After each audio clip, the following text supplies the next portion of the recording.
Mesdames et messieurs, bonjour et bienvenue sur notre chaîne YouTube. Bonjour, bonsoir mesdames, messieurs et bienvenue dans cette vidéo dans laquelle nous disons Africa Oye.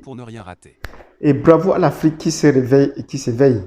Et dans cette vidéo, nous allons dire bravo particulièrement au Premier ministre éthiopien, le Premier ministre de l'Éthiopie, à qui nous n'allons cesser de dire bravo.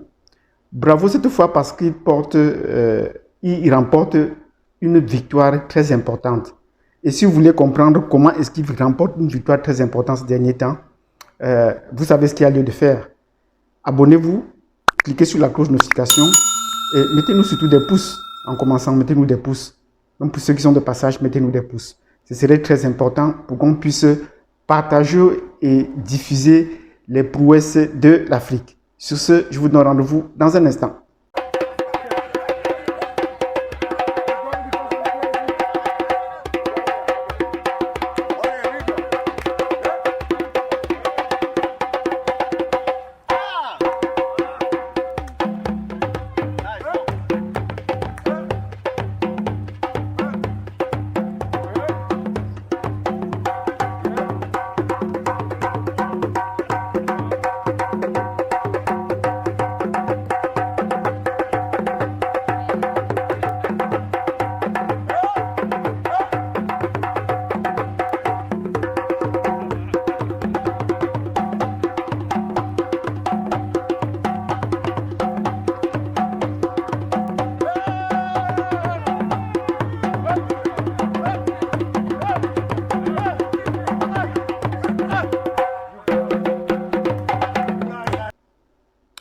Bienvenue dans cette vidéo dans laquelle nous allons dire Africa Oye et bravo au Premier ministre éthiopien. Le Premier ministre éthiopien s'appelle Abiy Ahmed et c'est un jeune Premier ministre, jeune au niveau de l'Afrique et même jeune au niveau de son pays parce qu'il fait partie des jeunes chefs de gouvernement qui ont pris pouvoir ces dernières années en Afrique. Mais il est également jeune dans son pays parce que tous ceux qui sont venus avant lui étaient des gens un peu plus matures que lui. Mais il a réalisé des promesses tant au niveau de son pays qu'au niveau de l'Afrique que personne d'autre n'avait réalisé jusqu'à présent. Et cela s'est couronné par un prix Nobel de la paix. Donc un prix Nobel de la paix, ça veut bien dire des choses. Il a réussi à pacifier son pays jusqu'à un certain moment et il a établi les relations de paix avec tous les pays voisins, toute la corne de l'Afrique. Et le Kenya était le dernier à entrer dans l'ordre. Même avec les pays où ils étaient en guerre, comme l'Érythrée, ils ont pu établir des relations diplomatiques et des vols entre Addis Abeba et Asmara.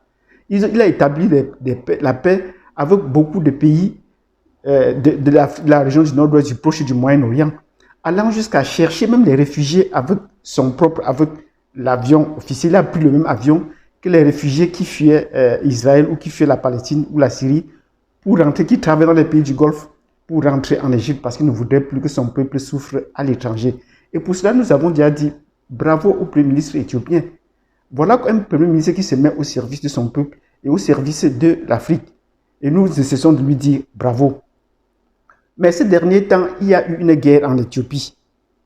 Et cette guerre vient faire suite aux réalisations que le Premier ministre Abiy Ahmed a faites sur le plan du développement. C'est vrai qu'on va dire qu'il ne faisait que finaliser ou peaufiner les projets que son prédécesseur avait réalisés. Paix à son âme, il est mort, Meles Zenawi. C'était un Tigrien, parce que c'est lui qui a mis en place le développement de l'Égypte, qui a fait passer l'Éthiopie, je vous en prie, qui a fait passer l'Éthiopie à une croissance à 2 chiffres.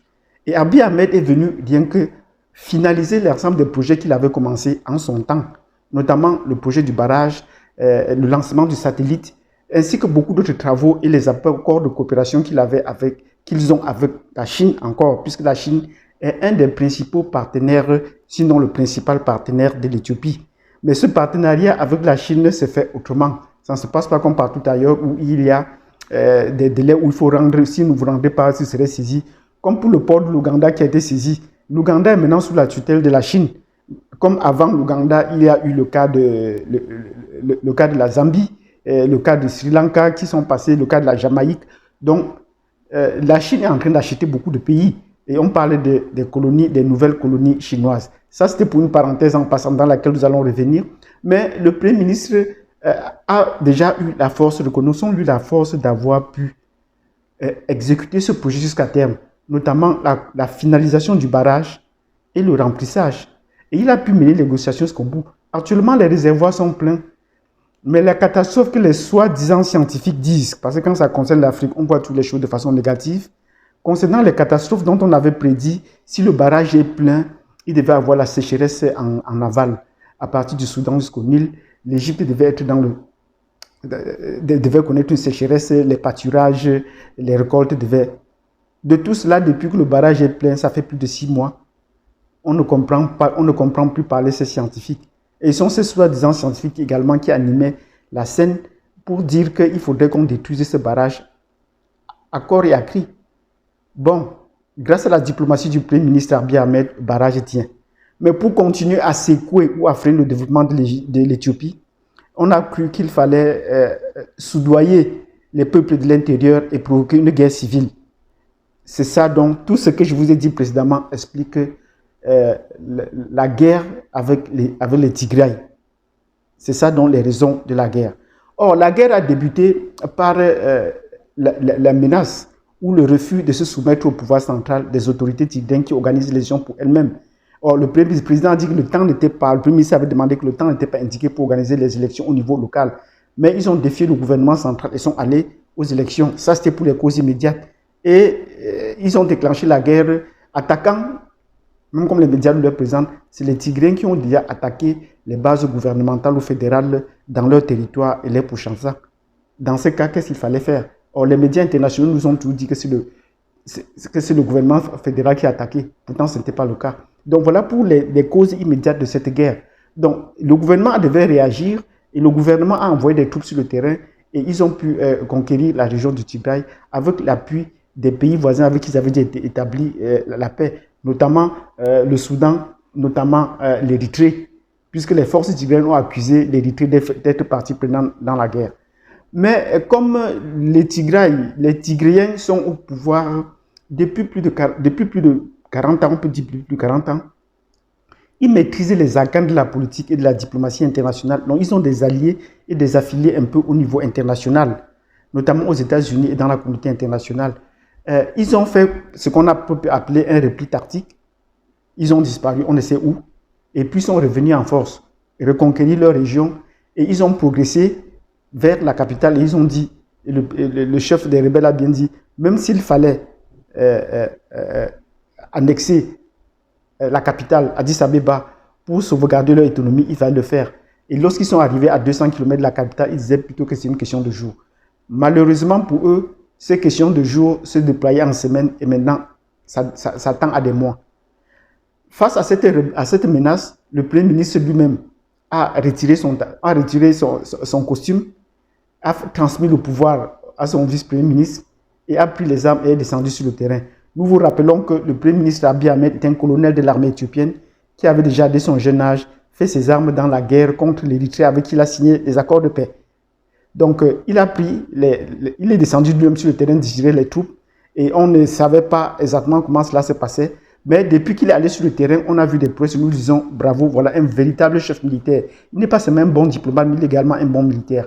Il est descendu sur le terrain et quelques semaines après, 2 semaines après, on a compris que la principale ville religieuse, la Lalibela, où il y a une cathédrale souterraine, est tombée, ainsi que les principales villes qui reliaient la capitale Addis Abeba au principal port de Djibouti.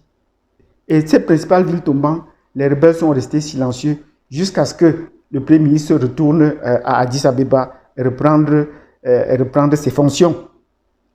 Et dès qu'il est retourné, l'armée a continué son travail et on a compris par la suite que les rebelles étaient défaits, puisque les rebelles eux-mêmes ont accepté qu'ils ont capitulé, mais ils estimaient que c'est un repli tactique. Aux dernières nouvelles, les rebelles disent maintenant qu'ils replient pour permettre l'aide humanitaire. Comment est-ce qu'on peut comprendre cette guerre? Ceci nous amène à revenir sur un point très important que nous avons évoqué, la géostratégie du Premier ministre Abiy Ahmed. Parce qu'au moment où il remplissait le barrage, il a dit qu'il devait commencer à remplir le barrage l'Égypte a menacé que s'il remplissait le barrage, il pouvait détruire le barrage. C'est alors qu'il